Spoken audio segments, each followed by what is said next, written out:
I've known Judy for probably 10 or 12 years, and her husband as well. I did some work for the firm, and then we became social friends. Well, I've known Tom for more than 20 years, and our relationship started as judge and lawyer. Tom tried some of his larger cases in front of me, and from that, a friendship grew, and I would consider Tom to be one of my closest friends today. Judy is a trial lawyer. She's a wonderful trial lawyer and probably one of the leading women in the field of medical malpractice in the United States. Tom is probably one of the foremost medical malpractice lawyers in America. And really, in many ways, he's more than a lawyer. He views it as a calling.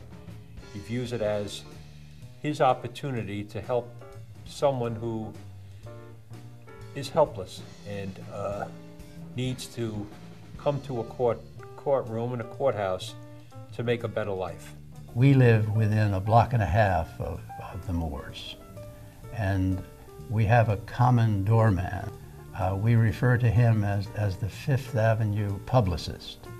He knows more about what they are doing day to day in terms of trying cases than anyone does, probably including their own partners. And if you miss it from the doorman, you pick it up in the Post or the Daily News. Tom can get very, very hot under the collar if you don't quite agree with his positions. And in this particular case, Tom thought that I had made an error in my instructions to the jury, and there's a lawyer expression, he charged me out of court. And as I walked out of the courtroom, about 40 minutes later, the jury came back and awarded him $110 million. And my, of course, retort to that was, you should get charged out of court every day like that.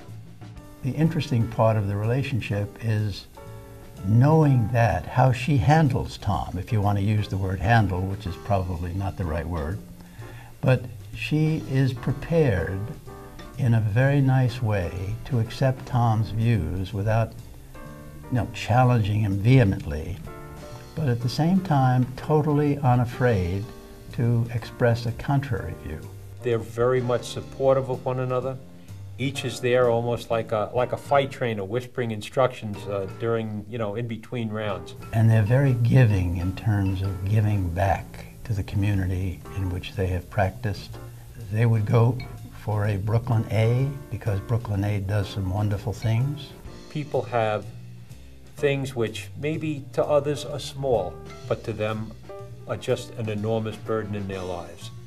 Tom understands that organizations like Brooklyn A help people to cope with those burdens and give them hope. And that's in many ways what Tom is all about, using the legal system to give hope to people.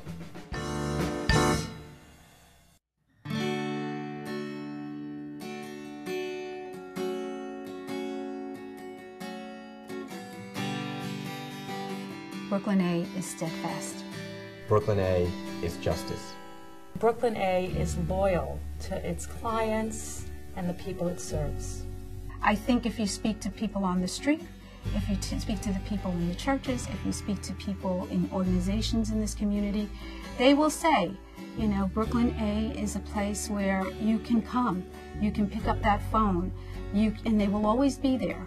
And they do it with an integrity and a sense of compassion and commitment that really only comes from people who live in community. What we do at Brooklyn A is help to empower communities. Communities that are not distant from us, but that we feel a distinct part of as well. I always knew that I wanted to do public interest law, and I think that this is a great place to do it. I think the people I work with are dedicated, experienced, and have made tremendous sacrifices to do this work. The Broadway Triangle case is unique in that it's a community-wide lawsuit. The suit has been about how the city has rezoned for affordable housing in a large patch of vacant land on the border of Bedford-Stuyvesant and Williamsburg. But the process for that rezoning was severely flawed. But when you have a property that belongs to everyone, everyone should have a seat at the table. No matter if you're a single mom with 4 kids or you're a high-powered attorney, you and I have the same voice because you and I pay the same taxes. You and I have rights to this land. Brooklyn A. Brooklyn A. Brooklyn A. Thank you, Judy, and thank you, Tommy, for all your years of support for Brooklyn A. And especially thank you for this year's support of our gala and the work of Brooklyn A. Thanks, Judy. Thank you, Tommy. Tom and Judy, thank you so much for allowing us to have you be part of our event. We are honored to honor you. Just so widely respected people, and we're so proud of your participation and support for Brooklyn A. Thank you very much.